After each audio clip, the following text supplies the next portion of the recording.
Hello everyone, स्वागत है आपका अभी क्लासेस में। और आज मैं आपको पढ़ाने वाला हूँ 9th के सिविक्स का चौथा चैप्टर। इस चौथे चैप्टर का नाम है चुनावी राजनीति। इस पूरे चैप्टर में हम लोग समझेंगे चुनाव क्या होता है और चुनाव से जुड़े अलग अलग शब्द जैसे मतदान, मतगणना, चुनावी क्षेत्र और मतदाता सूची, ये सारे शब्द जो है वह चुनाव से जुड़ा हुआ है। और फिर अंत में हम यह समझेंगे कि भारत में क्या जो चुनाव हो रहा है वह लोकतांत्रिक है या गैर लोकतांत्रिक है। और साथ ही हम आपको यह भी समझाएंगे कि जो लोकतांत्रिक चुनाव होता है वह किस प्रकार से होता है, उसके क्या नियम व शर्तें हैं। सबसे पहले हम यह समझने का कोशिश करते हैं कि आखिरकार चुनाव जो है वह क्या होता है। तो देखिए, अगर हम चुनाव की बात करते हैं तो चुनाव का मतलब होता है चुनना, यानी कि आपके पास कोई विकल्प दिया गया आता है और आपको क्या करना पड़ता है, उनमें से कोई एक को पसंद करना होता है। इसे ही हम क्या कहते हैं, चुनाव कहते हैं।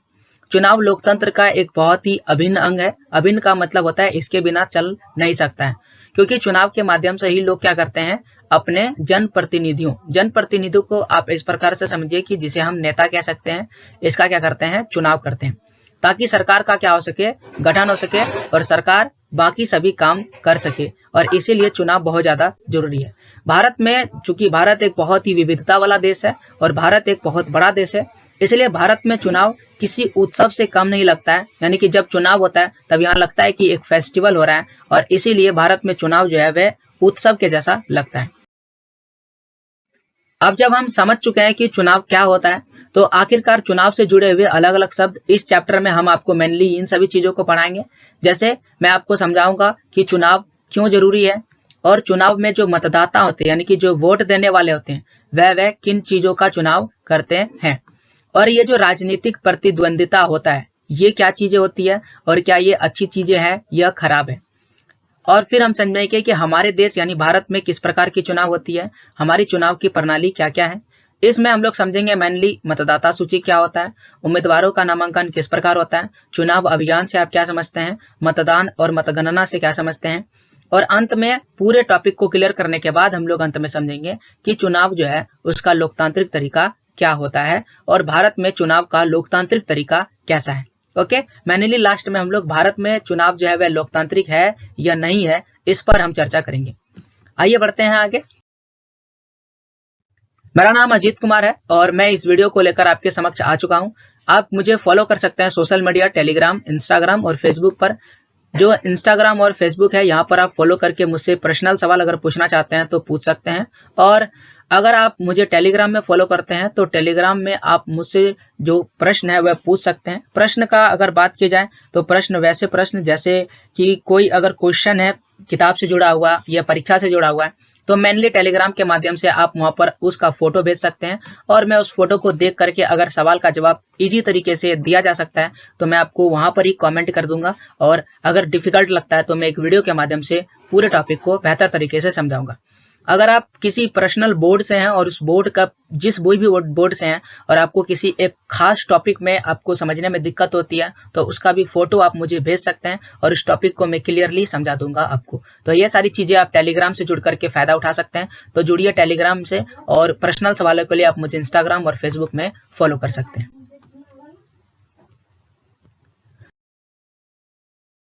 आइए एक छोटा सा उदाहरण से इस पूरे चैप्टर का शुरुआत करते हैं।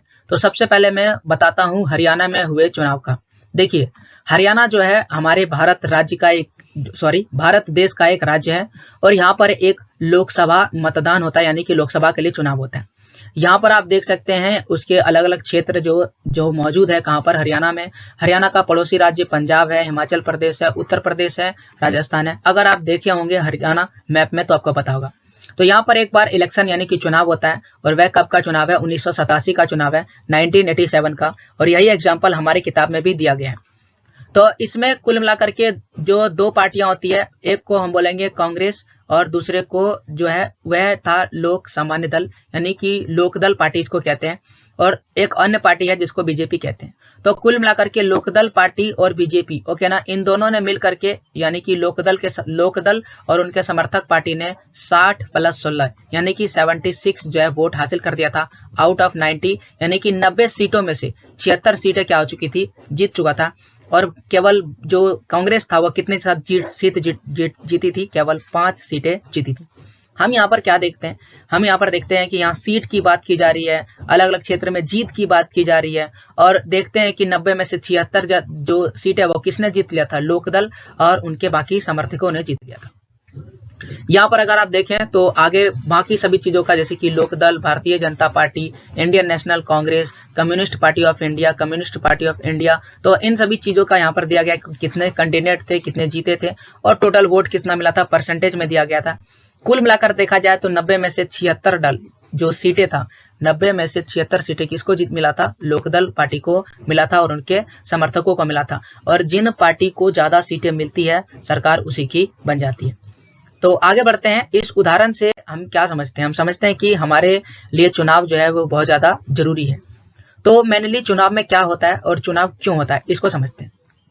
देखिए, चुनाव जो है हमें मौका देता है कि हम अपने प्रतिनिधि का क्या कर सके, चुनाव कर सके, और जो प्रतिनिधि हमें पसंद नहीं है हम उसे क्या कर सके, बदल सके। फॉर एग्जाम्पल के लिए बात करें कि अभी हमारे देश में सरकार कौन है, मोदी जी की सरकार है। तो ये क्या है, एक दल है, और कौन से दल से समर्थन है, ये बीजेपी से। यानी मान लीजिए कि आने वाले समय में आपको ये सरकार पसंद नहीं है तो आपके पास और भी ऑप्शंस है, और उन ऑप्शंस में से किसी एक को आप कह सकते हैं चुन सकते हैं। इसीलिए हमारे लिए चुनाव बहुत ज्यादा जरूरी है। मेनली जनता के लिए यह बोला जाता है कि जनता उसे चुने जो क्या कर सकता है, कानून बना सके, उसे चुने जो क्या कर सकता है, सरकार बना सके। यानी जो आपके लिए बेहतर कानून बनाता है आप उसे ही चुने, जो आपके लिए सरकार बेहतर बनाता है आप उसे चुने।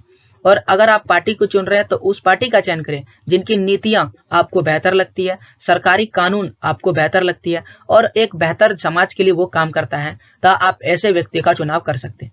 आप इसे इस तरह समझिए, अगर कहीं भी चुनाव होता है तो जो मतदाता यानी कि वोट देने वाले व्यक्ति होते हैं वो बहुत सारे चुनाव करते हैं। यानी वो एक ऐसे व्यक्ति का चुनाव करते हैं जो कानून बनाने का क्या कर सके, काम कर सके। यानी वो अपने लिए कानून बनाने वाले का चुनाव कर सकते हैं। वह सरकार बनाने वाले यानी कि उनको जो सरकार में पसंद होगा, जैसे कि फॉर एग्जांपल के लिए अगर आपको बीजेपी की सरकार बेहतर लगती है तो आप बीजेपी का चयन कीजिएगा। अगर आपको कांग्रेस का सरकार बेहतर लगता है तो आप कांग्रेस का चयन कीजिएगा। आपको एक छोटा सा एग्जांपल बताते हैं। मैं झारखंड का निवासी हूँ और पूरे देश में बीजेपी की सरकार है, लेकिन झारखंड में किसकी सरकार है, कांग्रेस की सरकार है। क्यों? क्योंकि झारखंड के लोगों को कांग्रेस पसंद आया तो उसने अपने राज्य में कांग्रेस का सरकार बनाया। और पूरे देश में अगर ओवरऑल देखा जाए तो लोग बीजेपी को पसंद करते हैं, तो किसकी सरकार है, बीजेपी की सरकार है। तो इस प्रकार से आप उसे चुनते हैं जो आपको बेहतर लगता है, और वह सरकार जो है बड़े बड़े फैसले ले सकता है, उसका भी चुनाव करते हैं। मतदाता जो है वह सरकार व उसके द्वारा बनाने वाले कानून का दिशा निर्देश देने वाली पार्टी का भी चुनाव कर सकती है। यानी कि जो उसे बेहतर दिशा निर्देश देगी उनका भी चयन सबसे ज्यादा जरूरी है। अब एक चीज समझिए कि मान लीजिए कि किसी देश में चुनाव नहीं होता है, तो चुनाव के बिना क्या लोकतंत्र चल सकता है? देखिए, चुनाव के बिना अगर आप लोकतंत्र बनाने के विषय में सोच रहे हैं तो कोई भी फैसला जो आप लेने के लिए सोच रहे हैं उसमें देश के सभी लोगों को, जो एक कह सकते हैं समूह को रिप्रेजेंट करेगा, एक वर्ग को रिप्रेजेंट करेगा, उन सभी को एक साथ बैठना होगा। और हमारे देश की जनसंख्या 120 करोड़ 130, आने वाले समय में 140 करोड़ होने वाली है। तो क्या संभव है कि हमारे देश के सभी लोग एक साथ बैठ सके? ऐसा बिल्कुल भी संभव नहीं है। यानी इस तरह से बिना चुनाव का हमारे देश में लोकतंत्र चलना संभव नहीं है। कोई भी मामला हो उसमें निर्णय लेने के लिए हमें बहुत समय का जरूरत पड़ जाएगा, और इसमें बहुत ज्यादा ज्ञान की आवश्यकता होगी। और बहुत सारे ऐसे लोग हैं जो बड़े बड़े फैसले लेने के लिए बिल्कुल उनके पास उस तरह का ज्ञान नहीं होता है, और ऐसे में फैसले जो है बहुत ज्यादा गलत होने की संभावना हो जाती है। इसीलिए चुनाव के बिना लोकतंत्र तो बिल्कुल भी असंभव सा लगता है। मान लीजिए कि अगर आप चुनाव के बिना लोकतंत्र का निर्माण करते हैं तो आप किसे अपना हेड बोलेंगे? या तो जिसकी आयु अधिक होगी उसे आप बोलिएगा कि मेरे लिए बेहतर है, या तो जिनका अनुभव अधिक होगा उसे आप बोलिएगा मेरे लिए बेहतर है, या तो जिसका ज्ञान अधिक होगा उसे आप बोलिएगा मेरे लिए क्या है, बेहतर है। लेकिन क्या केवल आयु के आधार पर, केवल अनुभव के आधार पर, केवल ज्ञान के आधार पर चुनाव किया जा सकता है? बोलेंगे नहीं। हो सकता है कि जिसकी आयु अधिक हो वह फैसला गलत भी ले सकते हैं, हो सकता है किसी का अनुभव भी कभी कभी बेकार जा सकता है, और हो सकता है कि ज्ञान के आधार पर और जो कम उम्र के व्यक्ति है उन्हें बैठा दिया जाए और वह उत्सुकता में कोई गलत कदम ले ले। तो ऐसे में इस तरह से हम देखते हैं कि चुनाव के बिना लोकतंत्र बिल्कुल भी संभव नहीं लगता है। अब एक सवाल और देख लेते हैं कि चुनाव के बिना अगर लोकतंत्र नहीं है तो चुनाव में लोकतंत्र जो है वह दो तरह का हो सकता है, या तो वह लोकतांत्रिक होगा या तो वह गैर लोकतांत्रिक हो सकता है। तो पहले मैं आपको ये बता देता हूं कि किसी भी देश में अगर लोकतांत्रिक तरीके से चुनाव होता है तो उसके लिए क्या नियम व शर्तें हैं, पहले इसको क्लियर कर लेते हैं। देखिए, सभी को चुनने का समक्ष होना चाहिए, सब कोई चुनने में सक्षम होना चाहिए, यानी सब कोई देश में जितना भी नागरिक है वह सब कोई क्या करना चाहिए, चुनने में सक्षम होना चाहिए। उनके पास ये पावर होना चाहिए, उनके पास ये ज्ञान होना चाहिए कि कौन सा जो व्यक्ति है वह मेरे लिए बेहतर है और समर्थ है और वो मेरे लिए ही मेरे हित में काम करेगा, उस व्यक्ति का चयन करे। यानी कि जो चुन रहा है मतदाता वह भी सक्षम होना चाहिए। साथ ही साथ कोई भी व्यक्ति चाहे अमीर हो गरीब हो, किसी भी धर्म किसी भी जाति से संबंध हो, एक व्यक्ति का जो वोट का कीमत होना चाहिए वो क्या होना चाहिए, एक होना चाहिए। और सभी के वोट का मोल जो है वह बराबर होना चाहिए। ये नहीं का ऐसा नहीं होना चाहिए कि किसी व्यक्ति का वोट का मान 1 है और किसी व्यक्ति के वोट का कीमत कितना है, 2 है। ऐसा इसलिए क्योंकि वह किसी अमीर जाति से है और वह किसी गरीब जाति से है। तो ऐसा बिल्कुल भी नहीं होना चाहिए, सबके वोट का बराबर कीमत होना चाहिए। देखिए, जो भी पार्टी और उम्मीदवार का आप चयन कर रहे हैं, पार्टियां हो या उम्मीदवार, उनको चुनाव में उतरने की आजादी होना चाहिए। वह चुनाव में उतर सकते हैं, कोई भी पार्टी। ऐसा नहीं जैसे कि चीन में ऐसा है कि अगर मान लीजिए कि चीन में आप चुनाव में आना चाहते हैं, मान लीजिए कि आप नेता बनना चाहते हैं, तो आपको क्या करना पड़ेगा, वहां पर जो कम्युनिस्ट पार्टी है, कम्युनिस्ट पार्टी, उससे आपको परमिशन लेना पड़ेगा। अगर वह परमिशन देता है तभी आप क्या कर सकते हैं, चुनाव में उतर सकते हैं। तो क्या आप बताइए, चीन में जो चुनाव में उतरने वाले उम्मीदवार हैं, क्या वो आजाद हैं? जी नहीं। मान लेते हैं कि कम्युनिस्ट पार्टी अगर उनको परमिशन नहीं देता है तब वो चुनाव नहीं उतर सकते।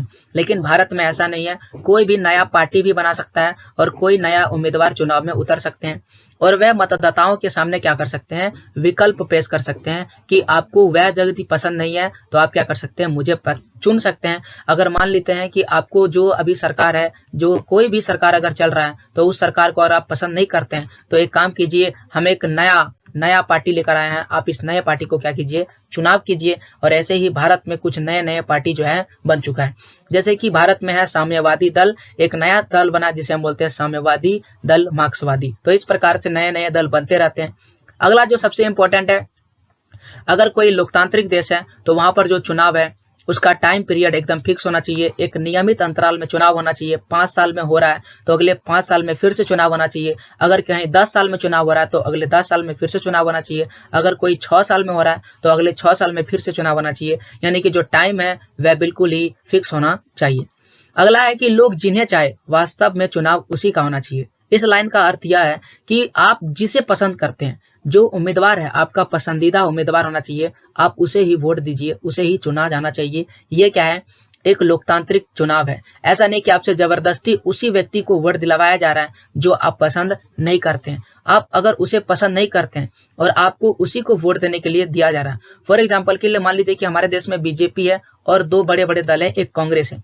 अब इन दोनों को अगर आप पसंद नहीं करते हैं तो आप इन दोनों को वोट नहीं दे सकते हैं। आप जो कम्युनिस्ट पार्टी है उसको भी वोट दे सकते हैं। आपके पास एक तीसरा ऑप्शन है, यानी कि आप जबरदस्ती नहीं करवाया जा सकता है कि आप इसे ही वोट दीजिए। यानी जो उम्मीदवार होगा वह आपका पसंदीदा होना चाहिए। जो चुनाव है वह स्वतंत्र एवं निष्पक्ष होना चाहिए। स्वतंत्र का मतलब चुनाव बिल्कुल आजादी से, और ना पक्ष में ना विपक्ष में, बिल्कुल निष्पक्ष चुनाव होना चाहिए। और व्यक्ति अपनी इच्छा से चुनाव दे और सचमुच उनकी इच्छा होनी चाहिए कि जो व्यक्ति मुझे पसंद है मैं उसी का चुनाव करूंगा। इस पर किसी भी प्रकार का बल नहीं होना चाहिए कि आपको इसी को वोट देना होगा, अन्यथा आपके साथ ये कर दिया जाएगा, वो कर दिया जाएगा। और सबसे इंपॉर्टेंट बात, चुनाव निष्पक्ष के साथ साथ निःशुल्क भी होना चाहिए, यानी इसमें किसी भी प्रकार की शुल्क की आवश्यकता नहीं होना चाहिए, अन्यथा जो अमीर तबके के लोग हैं वह अधिक शुल्क दे करके वोट को खरीद सकते हैं। इसीलिए इसे बिल्कुल क्या कर दिया जाता है, निःशुल्क कर दिया जाता है। तो आप समझ चुके हैं कि जो लोकतांत्रिक चुनाव होता है उसके क्या क्या तरीके हैं और उसमें कौन कौन से तरीके, नियम और शर्तें लागू होते हैं। अब आप समझते हैं कि ये चुनाव में यानी कि राजनीति में ये प्रतिद्वंद्विता क्या जरूरी है या क्या ये अच्छी चीज है, इसे भी समझते हैं। आप इसे समझिए इस तरह से, प्रतिद्वंद्विता का मतलब होता है जो चुनाव, प्रतिद्वंद्विता का मतलब ही होता है चुनाव। इसे कंपटीशन कहते हैं। चुनाव में कंपटीशन ही होता है एक दूसरे से आगे बढ़ने की। तो क्या ये हमारे लिए जरूरी है? क्यों? क्यों हम चुनाव करते हैं? क्या चुनाव के चलते हमारे लिए प्रतिद्वंदिता होना जरूरी है? क्योंकि प्रतिद्वंदिता जो है वो हमारे समाज को बर्बाद कर सकती है। कैसे कर सकती है? देखिए, जो प्रतिद्वंदिता है इसमें हम प्राय देखते हैं कि निर्वाचित क्षेत्र में अगर कोई प्रतिद्वंदी ना रहे तो चुनाव जो है वह बेनामी हो जाता है। मान लीजिए कि एक ऐसा क्षेत्र है जहां पर केवल एक ही व्यक्ति खड़ा हुआ है चुनाव में, तो आपको क्या वोट देना है? उसी को देना पड़ेगा। तो इस तरह से आप देख सकते हैं कि इसमें चुनाव में जो है वह बेनामी हो जाता है। सॉरी, बेमानी लिखा है, ओके। तो यहाँ पर चुनाव बेनामी होगा, ओके ना, बेमानी नहीं होगा, यहाँ पर क्या होगा? बेनामी होगा। तो यहाँ पर एक तरह से हम ये कहना चाह रहे हैं कि मान लीजिए कि चुनाव क्षेत्र में दो आपके ऑप्शन है, ए बी सी, तो आप किसको चुनिएगा? या तो ए को चुनिएगा, या तो बी को चुनिएगा, या तो किसको चुनिएगा? सी को चुनिएगा। फॉर एग्जांपल के लिए आपको समझिए कि आपके पास केवल एक ही ऑप्शन है, तो आप इसी को चुनिएगा। तो इस तरह से यहाँ पर देखते हैं कि अगर कहीं प्रतिद्वंदी नहीं है तो वहां पर चुनाव जो है वह बेनामी हो जाता है। अब देखिए, जो हमारा क्षेत्र होता है, किसी भी क्षेत्र में बंटवारे की स्थिति हो जाती है। बंटवारे का स्थिति इसलिए हो जाता है क्योंकि लोगों की सोच जो है वह अलग अलग होती है और लोग अपने अपने हिसाब से सोच रखते हैं, अपने अपने विचार रखते हैं। मान लीजिए कि आपके पास दो ऑप्शन है और इन दोनों ऑप्शन में आप बोलते हैं कि मुझे ए पार्टी बहुत ज्यादा पसंद है और ये जो बी पार्टी है वो मुझे बिल्कुल पसंद नहीं है। तो आप क्या देखते हैं? मान लीजिए कि दो बीजेपी एक पार्टी लेते हैं और दूसरा पार्टी लेते हैं कांग्रेस को, और आप बोलते हैं कि नहीं, मुझे बीजेपी की पार्टी जो है बिल्कुल पसंद नहीं है और मुझे कांग्रेस वाली पार्टी जो है वह बिल्कुल ज्यादा क्या है? पसंद है। तो आप देखते हैं कि ये चीज आपके सोच पर निर्भर करता है कि आप किसे पसंद कर रहे हैं। और साथ ही साथ एक और चीज देखा जाता है कि अब देखिए, एक घर में ही, घर के सदस्य में ही ये बंटवारा हो सकता है। क्यों? क्योंकि जो घर है वहां पर भी तो हो सकता है एक व्यक्ति बोलेगा बड़ा भाई मुझे बीजेपी पसंद है, और छोटा भाई क्या बोलेगा? मुझे कांग्रेस पसंद है। तो आप देख सकते हैं कि बीजेपी और कांग्रेस को लेकर के घर में ही क्या हो गया? बंटवारा हो गया। और ये किसके चलते हुआ? प्रतिद्वंदिता के चलते हुआ, क्योंकि ये राजनीति में है। लोग अपनी सोच के चलते ही ऐसा करने लगते हैं, और ऐसा पार्टी जानबूझकर करता है। वे अलग अलग हथकंडे अपनाते हैं लोगों में विभेद फैलाने के लिए, ताकि लोग क्या करें? केवल एक पार्टी को पसंद करें और ऐसे में वो पार्टी क्या हो सके? चुनाव को जीत ले। तो ये देखते हैं प्रतिद्वंदिता की ये सबसे बड़ी क्या है? खराबी है। हमारे संविधान में भी तो ऐसा ही, जब संविधान बन रहा था तो उन्होंने ऐसा जरूर सोचा होगा कि आगे इससे समस्याएं हो सकती है, लेकिन फिर भी उन्होंने इसी तरीका को अपनाया। अब आपको इसके पीछे का कारण देते हैं। सबसे पहला चीज कि हमारे पास जो है चुनाव जो है वह मुक्त होता है, यानी मुक्त चुनावी मुकाबले, इसमें कोई भी आ सकता है, किसी को भी मना नहीं कर सकते हैं। अगर हम ये प्रतिद्वंदिता नहीं रखते तो आप केवल एक ही पार्टी को वोट देते हैं और हमेशा इसमें जो है ये तानाशाह वाली स्थिति रहता, और फिर कोई नया आदमी जिसको लगता है कि ये सरकार गलत है और अगर मैं सरकार में रहता तो मैं सरकार को बेहतर तरीके से चलाता, तो उसको वह तीसरे आदमी को ऑप्शन कभी भी नहीं मिल पाता। इसीलिए हमने प्रतिद्वंदिता रखा ताकि वो तीसरा आदमी आ सके और वह देश को क्या कर सके? सुधार सके। और अगर वह तीसरा भी नहीं सही है तो अगला चौथा भी आ सकता है। इसीलिए किसी भी देश में चुनाव में प्रतिद्वंदिता क्या है? जरूरी है। प्रतिद्वंदिता का मतलब चुनाव होता है, और चुनाव क्या है? जरूरी है, और चुनाव में कोई भी आ सकता है, यह भी सबसे ज्यादा जरूरी है।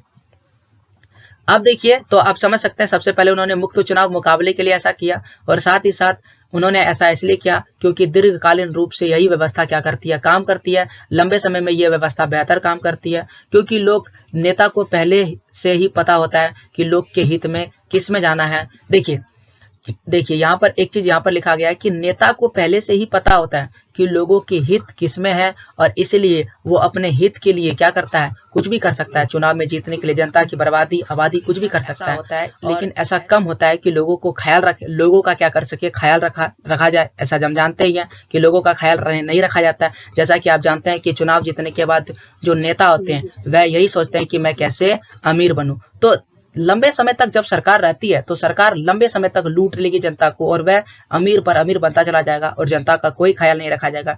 इसीलिए प्रतिद्वंदिता, चुनाव समय जरूरी है, और चुनाव नियमित अंतराल पर कराना भी क्या है? जरूरी है। लेकिन फिर भी नेता गौन के हित में कुछ न कुछ करना पड़ता है। गौन के हित का मतलब है कि नेता अमीर तो बन जाता है, लेकिन वह अपने दिखावे के लिए कि हम जनता के लिए बने थे और हम जनता के लिए कुछ काम किए हैं, इसके लिए दिखावे के लिए ही सही, लेकिन उसे कुछ न कुछ काम करना पड़ता है। इसीलिए वह क्या करती है? प्रतिद्वंदिता को पछाड़ने के लिए यानी मान लीजिए कि कोई ए एक नेता है और दूसरा कोई बी नेता है, तो ये जो ए नेता है ये क्या सोचता है कि अभी हम अगर चुनाव में जीते हैं, जैसे अभी सरकार का आपको देते हैं एग्जाम्पल, अभी कौन सा सरकार है, बीजेपी, तो बीजेपी सरकार क्या चाहेगी कि अगले बार चुनाव में हम ही जीतें, तो वह प्रतिद्वंद्विता को खत्म करना चाहेगा, यानी कि जो उसके कंपटीशन में उसको मात देना चाहेगा। इसके लिए बीजेपी बेहतर काम करेगी, जनता को लाभ देगी, फ्री सुविधाएं देगी, ताकि वह क्या कर सकेगी, वह जीत सकेगा। अभी आपको एक एग्जांपल देते हैं आम आदमी पार्टी का। तो ये जो आम आदमी पार्टी है ये क्या कर रही है, ये लोगों की बिजली को फ्री कर रहा है, जो शहर है उसमें सीसीटीवी कैमरे लगा रहे हैं ताकि चोरी डकैती ये सारी चीजें कम हो सके। साथ ही साथ लोगों को पानी के साथ साथ सॉरी बिजली के साथ साथ पानी भी फ्री दे रहा है। गर्मियों के मौसम में उन बड़े बड़े शहरों में पानी की ज्यादा जरूरत होती है, तो उसमें गरीब व्यक्ति को पानी दिया जा रहा है, जो और ज्यादा गरीब है उन्हें आवास दिया जा रहा है। तो इस तरह आप देख सकते हैं कि दिल्ली में आम आदमी पार्टी है, जनता के लिए कुछ बहुत ही बेहतर सुविधाएं क्या कर रही है। और इस तरह से हम क्या देखते हैं, हम देखते हैं कि ये पार्टी इसलिए कर रही है ताकि जनता क्या करे, इन्हें पसंद करे और आने वाले चुनाव में इनको वोट दे, ताकि ये प्रतिद्वंदिता इसका क्या हो जाए, खत्म हो जाए। इसीलिए जो नेता है वह अमीर तो बनता ही है, लेकिन साथ ही साथ वो गौण रूप से कुछ ऐसे भी काम करती है जो जनता के हित में होता है। अब और चीजें समझते हैं। अब सबसे इंपॉर्टेंट टॉपिक कि चुनाव तो हम जानते हैं कि चुनाव कैसे होता है, चुनाव कौन करवाता है, लेकिन चुनाव की हमारी प्रणाली क्या है, आइए इसे हम लोग बेहतर तरीके से समझते हैं। चुनाव की अगर हम अपनी प्रणाली की बात करें तो यहाँ पर 5 साल में लोकसभा तथा विधानसभा के लिए चुनाव होते हैं। ओके, 5 साल के बाद चुने हुए जो सभी प्रतिनिधि होते हैं उनके कार्यकाल क्या हो जाता है, समाप्त हो जाता है और हमारे पास एक नया ऑप्शन होता है और फिर हम क्या करते हैं, नए चुनाव के लिए आ जाते हैं। यही तो प्रतिद्वंदिता है, क्योंकि 5 साल के बाद खत्म हो गया, यानी कि जो भी अभी सरकार है उसका कार्यकाल क्या हो चुका है, समाप्त हो चुका है। और आपके पास एक ऑप्शन है कि आप जो सरकार पहले से चल रही है, आप जो भी ABCD सरकार है, आप इसको क्या कर सकते हैं, हटा सकते हैं और एक नया सरकार क्या कर सकते हैं, ला सकते हैं। ओके, और इसी प्रतिद्वंदिता को खत्म करने के लिए सरकार कुछ काम भी करती है, लेकिन प्रायः यह देखा जाता है कि काम उतना बेहतर तरीके से नहीं होता है। जितना भी चुनाव क्षेत्र है, ओके ना, उसमें 2 तरह का चुनाव होता है। आप इस तरह समझिए, देखिए जितना भी चुनाव क्षेत्र है वहां पर एक ही दिन या फिर अलग अलग समय अंतराल में चुनाव होते हैं। ये एक सिंपल सा आम चुनाव कहलाता है। कई बार क्या होता है, ऐसा होता है कि सिर्फ एक ही क्षेत्र में चुनाव होता है। ऐसा क्यों होता है, या तो किसी सदस्य की मृत्यु हो जाती है या तो वह सदस्य क्या कर देता है, इस्तीफा दे देता है। तो ऐसे में वो जो क्षेत्र है यानी जो सीट है वह खाली हो जाता है और उस खाली सीट को भरने के लिए जो चुनाव होता है उसे हम क्या कहते हैं, उपचुनाव कहते हैं। तो 2 चीज याद रखिएगा, एक सामान्य चुनाव जिसे हम आम चुनाव कहते हैं और दूसरा क्या होता है, उपचुनाव होता है। चुनाव के उद्देश्य से देश को अनेक क्षेत्रों में बांटा जाता है और उस क्षेत्र को हम क्या कहते हैं, निर्वाचन क्षेत्र कहते हैं। लोकसभा चुनाव के लिए देश में 543 निर्वाचन क्षेत्र या सीटों में बांटा गया है। इसी निर्वाचन क्षेत्र को हम क्या कहते हैं, सीट भी कहते हैं। 543 निर्वाचन क्षेत्र यानी कि 543 नेता भी होंगे जो बड़े स्तर पर कार्य करेंगे, जो किसके लिए होंगे, लोकसभा के सदस्य होंगे। अब एक चीज आप यहाँ पर समझ लीजिए, वह चीज क्या है, 1 मिनट मैं पहले इसे इरेज कर देता हूँ ताकि आप इसे बेहतर तरीके से समझ सके। इरेज ऑल का ऑप्शन मेरे पास शायद हट गया। ओके, तो देखिए ये सीट क्या होता है, सीट पहले आप समझ लीजिए।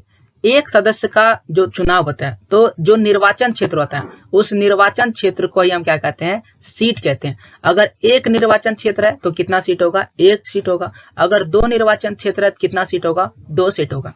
मैं झारखंड का निवासी हूं और झारखंड में कुल 14 निर्वाचन क्षेत्र है लोकसभा के लिए। तो बताइए मेरे राज्य में कितने सीट है, 14 सीट है। ओके, अगर आप उत्तर प्रदेश के निवासी हैं तो उत्तर प्रदेश में सबसे ज्यादा लोकसभा के लिए सीट है, कितनी है, 80 सीटें हैं। तो वहां पर आपको 80 सीटें देखने को मिलेगा। अब अगर कोई बोलता है, मान लीजिए कि जैसे कि अभी आपको बोले कि लोकदल ने हरियाणा की 60 सीटें जीती फॉर एग्जांपल के लिए। ओके, तो इसमें क्या हम देखते हैं, इसका मतलब है कि विधानसभा के 60 निर्वाचन क्षेत्र में लोकदल के 60 लोग जो है जीत कर राज्य विधानसभा में पहुंच गए, यानी कि 60 लोग जीते और वो राज्य के विधानसभा में क्या हो चुके हैं, पहुंच चुके हैं। तो ये होता है सीट, जितना सीट होगा उम्मीदवार भी उतना ही होगा और बाकी सभी उम्मीदवार क्या होंगे, हार जाएंगे। जिसकी जितनी अधिक सीट होगी सरकार उसी की बनेगी। यहाँ पर आप देख सकते हैं अलग अलग क्षेत्रों को अलग अलग निर्वाचन क्षेत्र में बांटा गया है। यहाँ पर ये मेरा राज्य झारखंड है और झारखंड के लिए ये है निर्वाचन क्षेत्र, अलग अलग निर्वाचन क्षेत्र इस प्रकार से। मेरे राज्य में कुल 14 निर्वाचन क्षेत्र है। आप अपने राज्य का जरूर याद रखिएगा, ये लोकसभा की बात कर रहे हैं। अब देखिए जो क्षेत्र है, चुनाव क्षेत्र है, वहां से कोई प्रतिनिधि चुने जाते हैं। उन प्रतिनिधि को सांसद सदस्य या तो शॉर्टकट में हम उन्हें क्या कहते हैं, विधायक कहते हैं। हम ये किसके लिए बात कर रहे हैं, हम इसे लोकसभा के लिए बात कर रहे हैं, यानी वह तो या तो वह सांसद सदस्य कहलाएगा या तो हम उसे विधायक कहते हैं। इसे हम शॉर्टकट में एमपी भी कहते हैं, मेंबर ऑफ पार्लियामेंट। इसमें चुनाव के आरक्षित निर्वाचन क्षेत्र को भी ध्यान रखा जाता है। आरक्षित का मतलब होता है कुछ ऐसी सीटें होती है जो केवल किसी खास लोगों के लिए रहता है और वह खास लोग ही उसमें जा सकता है। तो अगर हम ऐसा क्यों किया जाता है, ताकि देश में जो आरक्षित लोग हैं, यानी कि जो पहले एक ऐसा समय था जब वो पिछड़ा हो चुका था, गरीब हो चुका था, वह पीछे नहीं रह जाए, इसलिए हमारे देश में आरक्षित क्षेत्र जो है वह बनाए जाते हैं। अभी अगर हम बात करें तो अभी 84 सीटें अनुसूचित जातियों के लिए आरक्षित की गई है, 47 सीटें अनुसूचित जनजातियों के लिए आरक्षित की गई है और ये सीटें किसी अन्य समूह के हिस्से में नहीं जाती है। यानी मान लीजिए कि 84 सीटें अगर अनुसूचित जातियों के लिए है और अगर यहाँ पर केवल 83 ही व्यक्ति आते हैं तो एक सीट खाली रह जाता है, तो उसमें कोई दूसरा नहीं जा सकता है, वह खाली ही रहेगा। ओके, इस सीट पर किसी बराबर जो समूह होते हैं उसी का हक हो सकता है, किसी दूसरे व्यक्ति का हक नहीं हो सकता है। भारत में एक और बहुत ही महत्वपूर्ण बात है, 1/3 सीटें जो है वो किसके लिए आरक्षित कर दी गई है, महिलाओं के लिए आरक्षित कर दी गई है। कहां पर, ग्रामीण पंचायतों में और शहर की नगरपालिका और नगर निगमों में 1/3 सीटें महिलाओं के लिए। इसका मतलब ये हुआ कि मान लीजिए कि किसी भी नगरपालिका में 90 सीटें हैं। सीट आप जानते हैं निर्वाचन क्षेत्र है, नगरपालिका के लिए निर्वाचन क्षेत्र अलग होगा, लोकसभा के लिए निर्वाचन क्षेत्र अलग होगा, विधानसभा के लिए निर्वाचन क्षेत्र अलग होगा। अलग अलग चुनावों के लिए निर्वाचन क्षेत्र क्या होते हैं, अलग अलग होते हैं। फॉर एग्जाम्पल के लिए आपको बता देते हैं कि मान लीजिए कि एक क्षेत्र ऐसा है जहां पर 90 नगरपालिका के लिए निर्वाचन क्षेत्र है, तो इसमें 1/3 यानी कि 1/3 से आप इसको डिवाइड कर दीजिए तो क्या हो जाएगा, 30 बार में 90 आता है, यानी कि 30 सीटें किसके लिए होगी, महिलाओं के लिए आरक्षित होगी। इसे ही हम कहते हैं 1/3 सीट। ओके, इसको 1/3 भी कहते हैं, आप इसे याद रखिएगा। तो हमने देख लिया कि चुनाव क्षेत्र। अच्छा, यहाँ पर एक विधायक के लिए इंपॉर्टेंट था, आप इसे लिख लीजिएगा कि विधायक किसे कहते हैं। आइए एक अगला इंपॉर्टेंट टॉपिक वह है मतदाता सूची, क्योंकि चुनाव का अगला प्रक्रिया यहाँ से शुरू होगा। हम चुनाव की प्रणाली शुरू कर चुके हैं। चुनाव किस प्रकार से क्षेत्र का निर्माण होता है, तो सबसे पहले मैंने आपको निर्वाचन क्षेत्र बताया और अब हम बताने वाले हैं आपको मतदाता सूची। तो मतदाता सूची क्या होता है, देखिए लोकतांत्रिक चुनाव में जो होता है ना, मतदान की योग्यता रखने वाले की एक सूची तैयार की जाती है। और भारत की अगर बात करें तो भारत में 18 वर्ष अगर आपका हो गया है तो आप मतदान के लिए तैयार हैं। और जो भी व्यक्ति मतदान के लिए तैयार होता है उनकी एक योग्यता सूची लिस्ट जारी की जाती है और वह काफी पहले से ही तैयार कर ली जाती है और हर किसी को दे दी जाती है। इस सूची को ही हम आधिकारिक रूप से मतदाता सूची कहते हैं और इसे आम बोलचाल की भाषा में वोटर लिस्ट भी कहा जाता है, क्योंकि मतदाता को इंग्लिश में वोटर कहते हैं और सूची को इंग्लिश में कहते हैं लिस्ट, तो इसका इंग्लिश हो जाता है वोटर लिस्ट और इसीलिए मतदाता सूची को हम वोटर लिस्ट कहते हैं। इसमें कुछ नहीं है बल्कि अभी जो चुनाव होने वाला उनका फोटो भी रहता है और साथ में उसका नाम भी रहता है। और अगर आपका वोटर लिस्ट में नाम आया है तो आप पहचान पत्र प्राप्त कर सकते हैं। अगर आपके पास नहीं है और अगर आपके पास पहले से है तो आप वोट दे सकते हैं। वैसे अगर आपके पास पहले से रहता है तो मतदाता सूची में नाम नहीं भी आता है तब भी आप वोट दे सकते हैं। लेकिन इसमें बार बार सुधार होते रहता है, क्योंकि मान लीजिए कोई व्यक्ति की मृत्यु हो जाती है तो उनका नाम भी हटा दिया जाता है। और कोई अगर नया 18 वर्ष का व्यक्ति आया है तो उनका नया नाम भी क्या कर दिया जाता है, जोड़ा जाता है। इसलिए जब भी चुनाव होता है तो एक बार मतदाता सूची में सुधार कर लिया जाता है। अब देखिए यहाँ पर सार्वभौमिक वयस्क मताधिकार क्या होता है ये भी आपको बता देते हैं। तो इसमें सिंपल बात है कि अगर आप 18 वर्ष के हो गए हैं तो आपको वोट देने का अधिकार मिलता है और इसे ही हम कहते हैं सार्वभौमिक वयस्क मताधिकार। इसमें सार्वभौमिक शब्द इसलिए जोड़ा गया है क्योंकि कोई भी नागरिक जो सक्षम हो, किसी भी जाति, धर्म, लिंग, चाहे वो अमीर हो या गरीब हो, उनको वोट देने का अधिकार है, उनको मत देने का अधिकार है। इसलिए हम इसे सार्वभौमिक बोलते हैं। और वयस्क का मतलब होता है युवा, यानी 18 वर्ष का व्यक्ति, इनको ही वोट देने का अधिकार है। इसे हम सार्वभौमिक वयस्क मताधिकार कहते हैं। ओके, यहाँ पर एक छोटा सा स्टोरी आप देख सकते हैं। यहाँ पर लिखा है कि कितनी अच्छी बात है ना सुझाता कि हम सब ने देश के समान नागरिक के रूप में वोट डाल सकते हैं, जैसे कि साहब भी हमारे साथ लाइन में खड़ी है। तो ये कांताबाई की कहानी है जो अपने साहब के घर में काम करती है।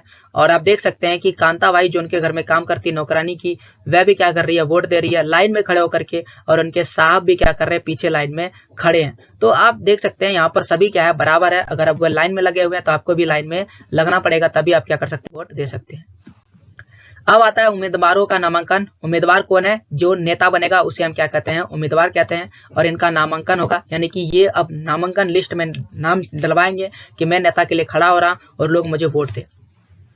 देखिए, सभी सक्षम मतदाताओं का नाम मतदाता सूची में हो यह व्यवस्थित करना जो है सरकार की जिम्मेदारी है। और साथ ही साथ हर 5 साल में मतदाता सूची का नवीकरण किया जाता है, यानी इसे फिर से बदला जाता है। जैसा कि मैंने आपको बताया कि अगर कोई मृत्यु हो गया किसी व्यक्ति का, उसको क्या कर दिया जाएगा, हटा दिया जाएगा। या कोई पलायन करता है, पलायन का मतलब एक राज्य को छोड़कर दूसरे राज्य में चला जाता है, तो उसका जो नाम है उस दूसरे राज्य में ट्रांसफर कर दिया जाता है। या कोई नया 18 वर्ष का व्यक्ति हो चुका है तो उसका भी नाम कर दिया जाएगा, जोड़ा जाएगा। हमारी चुनाव प्रणाली में ऐसा प्रावधान है कि जो व्यक्ति मतदाता है, यानी कि जो वोट देने वाला है, यानी जो 18 वर्ष या उससे ऊपर है, वह उम्मीदवार भी बन सकता है, यानी कि वह नेता भी बन सकता है। ऐसा नहीं कि केवल नेता या नेता का बेटा ही नेता बनेगा। अगर आप 18 वर्ष हैं, उम्मीदवार हैं, अगर आप मतदाता यानी कि वोट देने वाले हैं, और अगर आपको लगता है कि मैं उम्मीदवार बनना चाहता हूं, तो आप उम्मीदवार भी बन सकते हैं। उम्मीदवार बनने में अपराधियों वगैरह पर रोक है, लेकिन पाबंदी बहुत ही कम मामलों में देखने को मिलता है। यानी कि अगर कोई अपराधी है तो वह उम्मीदवार नहीं बन सकता है, लेकिन हम देखते हैं कि प्रायः जो अपराधी होते हैं वह भी उम्मीदवार बन जाते हैं। तो उम्मीदवारों के नामांकन के लिए जो है निर्वाचन क्षेत्र के जो ऑफिस होते हैं वहां पर जाते हैं, और आप जाकर के इसका नामांकन कर सकते हैं। नामांकन के लिए कुछ ना होता है, एक पर्चा भरना पड़ता है, इसे आम बोलचाल में पर्चा भी कहते हैं। और इसे भर के आप क्या कर सकते हैं, अपना चुनाव चिन्ह ले सकते हैं और अपना नाम नामांकित कर सकते हैं, लिस्ट में नंबर आता है। तो हम क्या देखते हैं, राजनीतिक दल क्या करते हैं, अपने उम्मीदवार को क्या करते हैं, मनोनीत करते हैं, और जिन्हें पार्टी का चुनाव चिन्ह और समर्थन भी मिलता है। ओके, यहाँ पर हम क्या बोले हैं, राजनीतिक दल। मान लीजिए कि कोई एक दल है बीजेपी, तो और एक कोई दल है कांग्रेस, कोई एक और दल है जिसे हम, जैसे कि अभी आपको बोला लोक दल, या फिर एक मान लीजिए कि तृणमूल कांग्रेस पार्टी है, ओके, या फिर सीपीएम है यानी कि कम्युनिस्ट पार्टी। तो हम क्या देखते हैं, ये अलग अलग दल है। तो ये अलग अलग दल क्या करता है, ये सबसे पहले लोगों को बोलता है कि आप हमारे लिए चुनाव में खड़ा होइए। तो वह उम्मीदवार को मनोनीत किया, जैसे कि कांग्रेस ने हमारे राज्य में मनोनीत किया। तो इसके लिए उनको क्या फायदा हुआ, जो भी व्यक्ति इनका साथ देगा उनका फायदा क्या होगा, सबसे पहले तो आप इनका चुनाव चिन्ह ले सकते हैं, और साथ ही साथ ये आपको समर्थन भी देगा, जहां तक सहयोग होगा ये आपका सहयोग करेगा। और इसी मनोनीत करने को आम बोलचाल में क्या कहते हैं, टिकट कहते हैं। तो इसलिए आप सुने होंगे कि राजनीतिक दल ने क्या किया, फलाने नेता को टिकट दिया, फलाने नेता को टिकट नहीं दिया, ऐसा बहुत बार सुनने को मिला होगा। तो टिकट को ये आम बोलचाल की भाषा में टिकट कहते हैं, लेकिन ये अगर सुने तो इसे हम मनोनीत कहते हैं। अब देखिए, जैसा कि हम जानते हैं कि कौन व्यक्ति, एक अच्छा व्यक्ति हमारे लिए उम्मीदवार होना चाहिए, और एक अच्छे व्यक्ति या एक अच्छे उम्मीदवार का ही नामांकन हमारे देश में जरूरी है। तो इसके लिए जो सर्वोच्च न्यायालय है, जिसे हम सुप्रीम कोर्ट कहते हैं, ये कुछ नियम कानून लगाती है। तो सबसे पहला नियम कानून यह है कि उम्मीदवार के खिलाफ कोई भी गंभीर आपराधिक मामले नहीं होना चाहिए, तब उसको उम्मीदवार बनने का कोई जो है कह सकते हैं अधिकार नहीं है, क्योंकि वह बिल्कुल अपराधी है। तो अगर किसी के पास गंभीर अपराध है तो वह बन नहीं सकता, नेता नहीं बन सकता है। जैसे कि मैं आपको एक छोटा सा एग्जांपल देता हूँ, और आरजेडी का नेता है, कौन है, लालू प्रसाद यादव जी। तो आप देख सकते हैं इनके पास एक गंभीर मामला है, इसलिए ये राजनीति में नहीं उतर सकते हैं। इसलिए इनके जो बेटे हैं वह राजनीति में है, और वह चुनाव क्या कर रहे हैं, जीत रहे हैं। ओके, तो देखिए, किसी एक व्यक्ति के आपराधिक होने से सभी व्यक्ति आपराधिक नहीं हो जाता है, ऐसा याद रखिएगा। और इसलिए चुनाव में हमें मौका देने का, लोकतंत्र में मौका देने का अधिकार होता है कि हम किसी को ये मौका देते हैं कि वह क्या करे, चुनाव में उतरे, और जो जनता है उसके लिए समर्थन प्राप्त करे, और फिर वो अपने गलतियों का क्या कर सके, सुधार कर सके। अगला है कि इसके और इनके परिवार सदस्य की संपत्ति और देनदारियों का ब्यौरा देना पड़ेगा, यानी जो भी उम्मीदवार बनेगा उनके पास कितनी संपत्ति है और कितने उनके पास व्यवसाय वगैरह, इन सब का ब्यौरा क्या करना पड़ता है, सरकार को देना पड़ता है। उनकी शैक्षणिक योग्यता क्या है, ये भी बताना पड़ता है। और इन सभी सूचनाओं को सार्वजनिक की जाती है। सार्वजनिक मतलब सभी को पता होना चाहिए, जनता को, एक एक व्यक्ति को जानकारी होना चाहिए कि किनके पास कितनी संपत्ति है। अब इसका एक सीधा सा संबंध ये रखिए, मान लीजिए कि कोई एक नेता है जिनके पास 10 करोड़ रुपए की संपत्ति है, और चुनाव जीतने के बाद यही संपत्ति उसके पास 50 करोड़ की हो जाती है। तो आप क्या समझिएगा, आप ये समझिएगा कि उसने 40 करोड़ का कहीं ना कहीं घटोला किया है, तभी तो उसके पास 50 करोड़ की संपत्ति हो गया, नहीं तो इतने कम समय में इतना पैसा कैसे ला सकता है। ओके, क्योंकि वो तो एक कह सकते हैं बिजनेस तो कुछ कर नहीं रहा होगा, केवल राजनीति से ही पैसा आ रहा होगा। तो इस प्रकार से लोग अंदाजा लगाते हैं, इसीलिए जो है पैसे की संपत्ति का ब्यौरा पहले ले लिया है।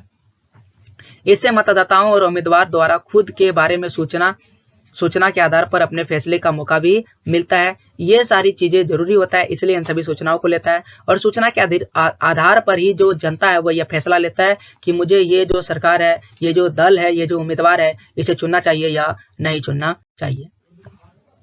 अब चुनाव हो चुका है, निर्वाचन क्षेत्र बन चुका है, मतदाता सूची तैयार हो चुका है और चुनाव में नामांकन भी हो चुका है। तो अब जितने भी दल है वह क्या करेंगे, पूरे जोर शोर के साथ प्रचार करेंगे और लोगों को कहेंगे कि आप मुझे ये क्या कर दीजिए, वोट दीजिए। तो चुनाव का मुख्य उद्देश्य होता है लोगों को अपनी पसंद प्रतिनिधियों के सरकार और नीति चुनाव करने का अवसर दे। तो इसीलिए चुनाव जरूरी होता है ताकि सरकार का चयन कर सके, वो नीतियों का चुनाव कर सके, अपने प्रतिनिधि यानी उम्मीदवार का चयन कर सके। इसलिए कौन प्रतिनिधि बेहतर है, ये सबसे पहले फैसला लेना होगा। कौन सा पार्टी अच्छा है, कौन सा सरकार अच्छा है, किसकी नीति अच्छी है, ये हमें पता चलेगा तब ना। इसी के लिए स्वतंत्र और खुली चर्चा होती है। स्वतंत्र और कैसा चर्चा होता है, खुली चर्चा होता है। और इसके लिए चुनाव अभियान जो है वह शुरू किए जाते हैं। उम्मीदवार जो है चुनाव के लिए 2 सप्ताह का समय दिया जाता है चुनाव अभियान के लिए, कि वो 2 सप्ताह लेते हैं और फिर वो चुनाव अभियान शुरू करते हैं। इसमें अलग अलग पार्टी जो होता है अपने अपने स्तर पर क्या करते हैं, प्रचार करते हैं। उम्मीदवार अपना अपना प्रचार करते हैं और जनता को बताता है कि हम ये कर देंगे, वो कर देंगे, हम ये बनवा देंगे, वो बनवा देंगे। और फिर जो जनता को पसंद आता है कि नहीं ये वाला चीज बेहतर डील है, और वह इस आधार पर अपने जनता यानी अपने प्रतिनिधि का क्या करते हैं, चयन करते हैं।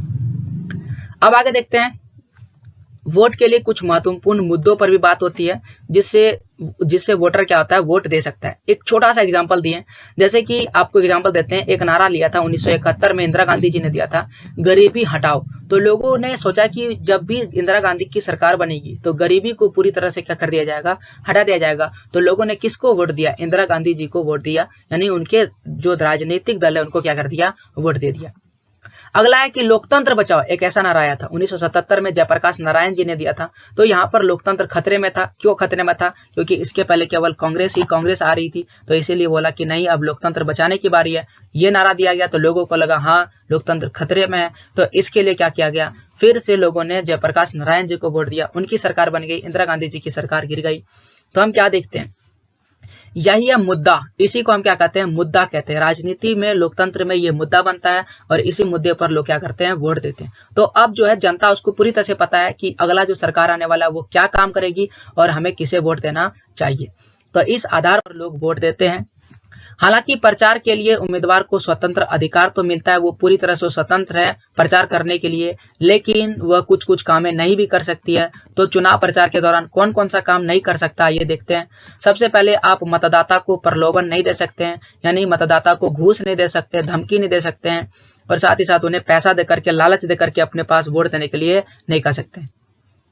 उनसे जाति या धर्म के नाम पर आप वोट नहीं बांध सकते हैं। चुनाव अभियान में सरकारी संसाधनों का इस्तेमाल नहीं कर सकते हैं। जैसे मान लीजिए कि अभी हमारे देश में किसकी सरकार है, बीजेपी की सरकार है, और मेरे राज्य में किसकी सरकार है, कांग्रेस की सरकार है।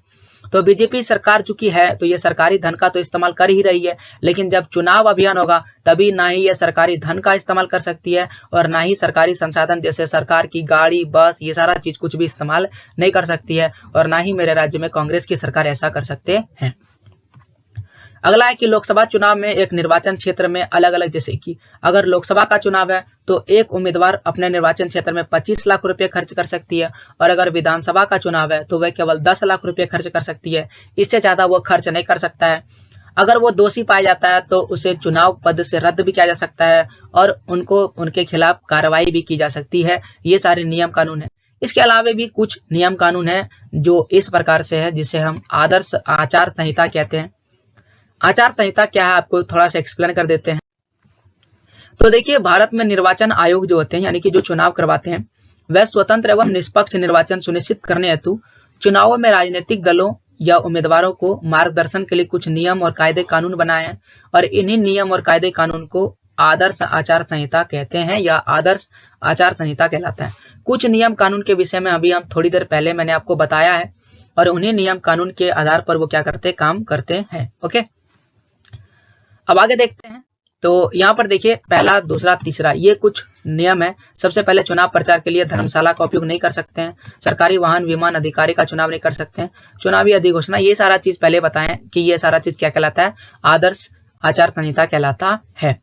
अब देखिए चुनाव के बाद भी कुछ ऐसे होते हैं जो नियम कानून लागू होते हैं। चुनाव के समय सरकार क्या होती है, जब चुनाव होने लगता है तभी वो क्या करते हैं, लोगों के लिए सड़क बनवाने लगते हैं, नालियां बनवाने लगती है, बिजली का खंभे करवाने लगती है, ताकि जो जनता है उसको वोट दे। तो यहाँ आचार संहिता लागू हो जाता है कि आप जब चुनाव शुरू हो चुका है तब आप ये सारा काम नहीं करवा सकते हैं, कौन कौन सा बिल पास नहीं करवा सकते हैं, ये यहाँ पर लिखा हुआ है, आप इसे आसानी से पढ़ सकते हैं। अब आता है वोट देने का समय यानी कि मतदान, और दूसरा होता है मतगणना। तो देखिए चुनाव का आखिरी चरण ही कहलाता है मतदाताओं का वोट देना। ओके, ये लास्ट चरण है। इसके बाद अगला जो चीज होगा वो होगा मतगणना यानी कि वोटों की गिनती होगा। तो वयस्क नागरिक जो होते हैं जिनके पास वोटर लिस्ट होता है, वोटर कार्ड होता है, वह मतदान केंद्र में जाते हैं, यानी कि जो भी उनके आसपास वोट देने का जगह होगा वहां पर जाते हैं और वोट दे देते हैं जो उनको पसंद होता है। वे अपनी पसंद के उम्मीदवार को वोट दे करके नव निर्माण में योग्यता देते हैं, यानी कि नया सरकार के निर्माण में योग्यता देते हैं। अमूमन सभी निर्वाचन क्षेत्र में मतगणना एक ही तारीख पर होती है। वोट देने के बाद अगला जो है वो वोट की गिनती होती है और सभी जगह एक ही साथ वोट की गिनती शुरू हो जाती है। इसको आप टीवी चैनलों, अखबारों, रेडियो, न्यूज के माध्यम से बड़े ही आसानी से घर में देख सकते हैं। इनकी खबर जो है पूरी तरह से विस्तारित कर जाती है। कुछ घंटों या कुछ समय के बाद इनकी गिनती पूरी हो जाती है और इसका परिणाम जो है पूरे देश को मालूम हो जाता है। जो सरकार अगर रहता है, मान लीजिए अभी जो सरकार है वही जीतेगा तो कंटिन्यू रहता है, उसमें जो भी नियम कानून है, पद ग्रहण करने का, शपथ वगैरह लेने का, उसको ले लिया जाता है और फिर वोट दे करके, माफ कीजिए, सरकार बना करके सरकार को कंटिन्यू कर दिया जाता है। और अगर सरकार बदलती है तो अगली सरकार को बनाने का कोशिश किया जाता है, जो सरकार, जो उम्मीदवार को चुना जाता है या जो जनता चुनती है। भारत में चुनाव लोकतांत्रिक है क्या? बोलेंगे हाँ, भारत में चुनाव लोकतांत्रिक है, क्योंकि यहाँ पर जो चुनाव आयोग है वह स्वतंत्र है। चुनाव आयोग अपने मन से कुछ भी कर सकता है, सरकार उनको नहीं रोक सकती है। जो सरकार है अगर उनको गलत लगता है तो उनको वो जेल में डाल सकती है। ये सारी चीजें, मतलब कि चुनाव आयोग पूरी तरह से स्वतंत्र है। जैसे कि हमारे देश में सुप्रीम कोर्ट यानी कि अदालतें पूरी तरह से स्वतंत्र है, वैसे चुनाव आयोग भी स्वतंत्र है। चुनाव में लोगों की स्वतंत्र भागीदारी होती है और लोग चुनाव में खड़े भी हो सकते हैं। जो वोट डालने वाला है वह नेता भी बन सकता है। तो इस आधार पर हम देखते हैं कि यहाँ भी मेरे लिए क्या है, जरूरी है। चुनाव के जो नतीजे आते हैं उसको क्या करते हैं, लोग स्वीकार करते हैं। ओके, तो चुनाव के नतीजे क्या हो सकते हैं? देखिए चुनाव के नतीजे की अगर हम बात करते हैं तो दो चीजें समझिए। मान लीजिए कि कोई एक ऐसा व्यक्ति है जो चुनाव में क्या हो चुका है, जीत चुका है। ठीक है, चुनाव में क्या हो चुका है, जीत चुका है। तो अब जो दूसरा व्यक्ति वो ये नहीं बोलेगा कि मुझे ये पसंद नहीं आया, ये चुनाव जो है गलत तरीके से हुआ, ऐसा कुछ भी नहीं बोलता है, वह उसे स्वीकार कर लेता है। तो इस आधार पर हम देखते हैं कि भारत में चुनाव जो है वह क्या है, पूरी तरह से लोकतांत्रिक है। अब देखते हैं कि चुनाव भारत में लोकतांत्रिक क्यों है, इसके लिए हम आपको बता देते हैं। सबसे पहला चीज, लोकतांत्रिक चुनाव का अर्थ होता है वोट देने वाले व्यक्ति जो है वह उसको छूट मिले, वो अपने मर्जी से वोट दे सके। हाँ, भारत में ऐसा है, यानी कि भारत में चुनाव लोकतांत्रिक है। जो उम्मीदवार होता है, जो पार्टियां होता है, वह कानून नियमों का उल्लंघन भी करती है, जैसे कि चुनावी धांधली करना, अमीर उम्मीदवार को उठाना, बड़ी पार्टियों द्वारा बड़े फैसले लेना, धन खर्च करना। जैसे आपको बताएं कि 25 लाख और 10 लाख जो ये पैसा है फिक्स कर दिया गया है, लेकिन इसके अलावे भी ये सारी चीजें होता है। लेकिन तब भी इसमें उतना बड़ा नहीं होता है कि हम इसे बोलेंगे गैर लोकतांत्रिक, तब भी हम इसे क्या मानते हैं, लोकतांत्रिक मानते हैं। कुछ फर्जी नामों पर भी वोट डाल दिया जाता है, यानी कि जो नाम वोटर लिस्ट में नहीं है उससे भी वोट डलवा लिया जाता है, तो ये भी होता है। लेकिन इन सब के कंट्रोल के लिए चुनाव आयोग जो है वह कुछ भी कर सकती है, और इस चुनाव आयोग की नियुक्ति कौन करते हैं, राष्ट्रपति जी करते हैं। इन्हें न्यायपालिका के समान आजादी प्राप्त है, इसे हटा पाना बहुत ज्यादा क्या होता है, मुश्किल होता है। तो इस तरह से देखते हैं कि चुनाव में धांधली नहीं हो, फर्जियां नहीं हो, उम्मीदवार गलत तरीके का उपयोग नहीं करे, इनके लिए चुनाव जो है लोकतांत्रिक तरीके से होता है। देखिए ये चीजें हम आपको पढ़ाने के लिए बता देते हैं, लेकिन फिर भी ये बहुत चीज होता है। जो पैसे खर्च वाला तो हम कभी भी नहीं देखते हैं। 25 लाख है, लेकिन मैं देखता हूं कि चुनाव में करोड़ों रुपए खर्च हो जाते हैं। लाख की बात मत कीजिए। तो आप क्या देखते हैं कि चुनाव में कुछ ऐसे नियम है जिनका उल्लंघन होता है, और तब भी हमारे देश में कुछ ऐसे नियम कानून है जिसे हम स्वीकार करते हैं। जैसे कि जो भी दल जीतता है उसे कोई नहीं बोलता है कि हम स्वीकार नहीं करेंगे, भले ही हम उसका विरोध है। मान लीजिए कि मैं बीजेपी का विरोध में हूँ और कांग्रेस के समर्थन में हूँ, तो हम क्या करेंगे, मान लीजिए कि बीजेपी की सरकार बन गई तो हम अगर मान लीजिए कांग्रेस का समर्थन में है तो हमें भी बीजेपी की सरकार चूंकि बन चुकी है तो हमें ये पसंद आने लगता है। फिर मान लीजिए कि बीजेपी की सरकार नहीं बनती, कांग्रेस की बनती है, तो हमें कांग्रेस की सरकार जो है वो पसंद आने लगती है, और किसी का भी समर्थन रहे। तो ये हम लोग क्या करते हैं कभी भी, या भारत के लोग ऐसा कभी भी इसमें फिर से द्वेष नहीं निकालते हैं, और यही सबसे इंपॉर्टेंट बात है। यहाँ पर वही अगला लिखा है कि अगर शासक पार्टी सरकार का चुनाव आयोग पसंद ना हो तब भी मुख्य निर्वाचन आयोग इसे हटा नहीं पाता, लगभग क्या असंभव है। यानी कि अगर जो शासन में है, जो अभी सरकार चला रहा है, उसको भी अगर निर्वाचन आयोग पसंद नहीं है तब भी वो निर्वाचन आयोग को हटा नहीं पाते हैं। दुनिया के कोई ऐसा देश नहीं जिनके पास इतना अधिकार है निर्वाचन आयोग के पास। देखिए, चुनाव आयोग जो है आदर्श चुनाव आचार संहिता भी लागू करता है, जिनका उल्लंघन करना बिल्कुल नामुमकिन है। उल्लंघन करने पर आप पर केस भी हो सकता है, आपको हटा भी दिया जाता है। निर्वाचन आयोग चुनाव के दौरान जो सरकार का कोई भी बात नहीं मानता है, आदेश मानने को दे सकता है। देखिए, चुनाव आयोग कोई बात नहीं मानता, लेकिन अगर चुनाव आयोग कोई भी बात सरकार को कहती है तो सरकार को वो बात क्या करना पड़ेगा, मानना पड़ेगा। सरकार द्वारा चुनाव जीतने के लिए चुनाव में सरकारी मशीनरी का दुरुपयोग नहीं करना पड़ता है। इन पर विरोध कौन लगाता है? चुनाव आयोग लगाता है। तो हम देखते हैं कि यहाँ पर भी चुनाव आयोग काम करती है, और इस तरह से हम देखते हैं कि हमारे देश में जो चुनाव है वो कैसा होगा, लोकतांत्रिक होगा। अधिकारियों का तबादला नहीं कर सकते हैं। मान लेते हैं कि कोई सरकार है और सरकार को वह अधिकारी पसंद नहीं है, तो वह अधिकारी का तबादला मतलब बदलाव भी नहीं कर सकते हैं। चुनाव की ड्यूटी में तैनात अधिकारी सरकार के नियंत्रण में न होकर के किसके नियंत्रण में होता है? निर्वाचन आयोग के नियंत्रण में होता है। यानी कि अब जिस व्यक्ति को जहां पर ड्यूटी दिया गया वह वहीं पर ड्यूटी करेंगे, सरकार उनको नहीं बदल सकती है। उनको कौन बदलेगा? अगर जरूरी पड़ा तो निर्वाचन आयोग बदलेंगे।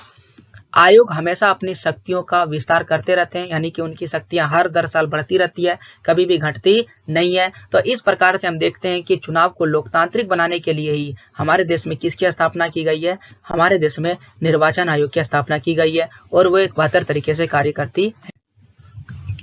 अब स्वतंत्र एवं निष्पक्ष चुनाव की कोई 3 चुनौतियां होती है, तो ये 3 चुनौतियां भी बहुत ज्यादा इंपॉर्टेंट है। एक छोटा सा फोटो मैंने यहाँ पर लगाया, आप देखिए यहाँ पर क्या बोला गया। आप देख सकते हैं ये नेता बोल रहा है कि आपको क्या जरूरत था कि हमने अपने योग्य और जीतने वाले रिश्तेदारों को ही टिकट दिया है। तो आप देख सकते हैं बहुत बार ऐसा होता है कि जो नेता होता है वह अपने ही रिश्तेदार को क्या करते हैं, टिकट देते हैं, ताकि वही जीते और वो उनके हित में काम करे। और ये एक बहुत ही इंपॉर्टेंट फोटो आप देख सकते हैं, जब चुनाव दे रहा है तो ये है जनता, और यहाँ जो बाकी भीड़ दिख रहा है ये कौन है? नेता है। तो आप देख सकते हैं कि नेता किस तरह गिड़गिड़ा रहा है, भीख मांग रहा है, हाथ जोड़ रहा है, और जब चुनाव हो जाता है तो जनता देखिए कितना छोटा दिखने लगा, और नेता क्या हो जाता है? बड़ा हो जाता है। तो ये एक कुछ कार्टून्स भी बनता है, तो इससे भी अंदाजा लगा सकते हैं कि किस प्रकार से ट्रीट करता है नेता। हालांकि कुछ स्थिति में ऐसा होता है, लेकिन कुछ स्थिति में ऐसा नहीं होता है। अब देखिए, स्वतंत्र एवं निष्पक्ष चुनाव की 3 चुनौतियां क्या है। सबसे पहले चुनौती है कि देश के कुछ इलाकों में आपराधिक पृष्ठभूमि वाले लोग जो है वे खड़े हो जाते हैं, और उन्हें बाहर करना बिल्कुल भी जो लोग नहीं चाहते। और कुछ ऐसे उम्मीदवार होते हैं या कुछ ऐसे दल होते हैं, वो जानबूझ करके आपराधिक पृष्ठभूमि वाले को चुनाव में क्या करते हैं? खड़े करते हैं। अलग अलग पार्टियां कुछ एक परिवार को जोर और उनके रिश्तेदार आसानी टिकट पा जाते हैं। यानी कि बहुत सारे ऐसे पार्टियां होती है जो आसानी से टिकट पा लेती है। क्यों? क्योंकि वो या तो वो उसके रिश्तेदार होते हैं या तो उनके संबंधी होते हैं। अक्सर आम आदमी के लिए चुनाव में कोई ढंग का विकल्प नहीं होता है, क्योंकि दोनों प्रमुख पार्टियां की नीतियां और व्यवहार कमोबेश एक होते हैं। यानी कि जो आम आदमी होता है उनके पास ऑप्शन कम पड़ जाता है। क्यों कम पड़ जाता है? क्योंकि जो भी उसमें दल होता है, चाहे ए हो या बी हो, वह ऐसा ही विकल्प रखता है कि दोनों को पसंद करने लगता है। तो ऐसे में जो जनता होता है उनको वोट देने का सही तरीका नहीं मिल पाता है। अगला लिखा है, बड़ी पार्टियों की तुलना में छोटे दल जो होते हैं वह निर्दलीय उम्मीदवार को कई तरह से परेशानियां उठानी पड़ती है, और छोटे दल अक्सर हार ही जाते हैं और बड़े दल ही क्या होते हैं? जीत जाते हैं। तो अक्सर छोटे दल को बड़े दलों के साथ विलय करना पड़ता है। भले ही ये निर्दलीय जो होते हैं या छोटे दल होते हैं वह चुनाव जीत करके सब जनता के लिए अच्छा काम करना चाहते हैं, फिर भी वो नहीं कर पाते हैं, क्योंकि बड़े पार्टियों का दबाव उन पर रहता है। ज्यादा रुपये पैसे वाले उम्मीदवार जो होते हैं वो ज्यादा खर्च कर लेते हैं, और ऐसे में उनके जीतने के चांसेस ज्यादा हो जाते हैं, जबकि छोटे दल जो होते हैं वो कम जीतते हैं। तो ये सारी वो परेशानियां हैं जिसके चलते जिनको कम करना भी जरूरी है, तभी हम बोलेंगे कि भारत में स्वतंत्र एवं निष्पक्ष चुनाव हो रहा है। अब देखिए एक और डाटा आप यहाँ पर देखिए, भारत और दूसरे देशों की तुलना की जा रही है तो वोट देने की संख्या। तो ये जो ब्लू वाला दिख रहा है आपको भारत का है, और ये जो पिंक वाला दिख रहा है यह ब्रिटेन का है। तो यहाँ पर क्या है, चुनाव का वर्ष देखिए 1991 और 2015। तो लोग किस प्रकार से मतदान दे रहे हैं, तो पहले भारत की बात करें तो 56% था और ब्रिटेन में 78% था। और भारत का अगर ग्राफ देखें तो ये धीरे धीरे बढ़ ही रहा है, 56 से 66 यानी 56 से 66% लोग जो है वोट देने के लिए, यानी पहले 56 था, 56% था, और अब भारत में 66% लोग वोट दे रहे हैं, यानी कि भारत में वोट देने वालों की संख्या बढ़ रही है। पहले ब्रिटेन की बात करें तो 78% था और अभी 66% हो गया, यानी ब्रिटेन में क्या हो रहा है, घट रहा है। तो आप देख सकते हैं कहीं दूसरे देश में वोट देने वाले की संख्या घट रही है, तो भारत में क्या हो रहा है, बढ़ रहा है परसेंटेज के मामले में। अगर भारत की बात करें तो सभी वर्ग को समान वोट मिलता है, इसीलिए आप अगर आप वोट के में अलग अलग जाति समूह का वर्ग देखें तो लगभग सभी बराबर वोट देते हैं। वही अमेरिका की बात करें तो वहां पर गोरे और श्वेत और बाकी जो लोग होते हैं वो कम ही वोट देते हैं। तो इस तरह देखते हैं कि दूसरे देश से अगर तुलना करें तो वहां पर लोगों को वोट देने का अधिकार उतना बेहतर नहीं है, इसलिए वहां पर कम ही लोग वोट देते हैं और बाकी वर्ग के लोग वोट देना पसंद नहीं करते हैं या फिर उनसे वोट नहीं लिया जाता है।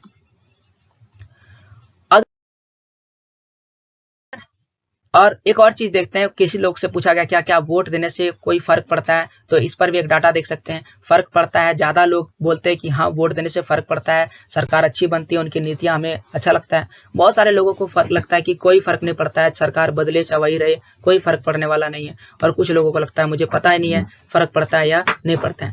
तो आप देख सकते हैं कि लोगों की अलग अलग राय होता है चुनाव के विषय में।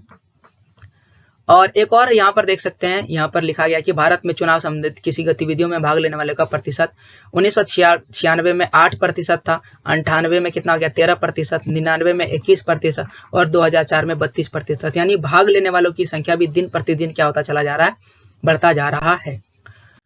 और इसी के साथ ये पूरा वीडियो समाप्त होता है और इस पूरे वीडियो देखने के लिए थैंक यू। उम्मीद है कि आपको सभी टॉपिक्स बेहतर समझ में आए होंगे और ये जो चुनाव है कैसे होता है, चुनाव निर्वाचन क्षेत्र क्या होता है, नामांकन क्या होता है और वोटर लिस्ट क्या होता है, वोटर लिस्ट में मतदाता कैसे वोट देते हैं, उनका चुनाव कैसे होता है और बाकी सारी चीजें भी बेहतर समझ में आ गया होगा।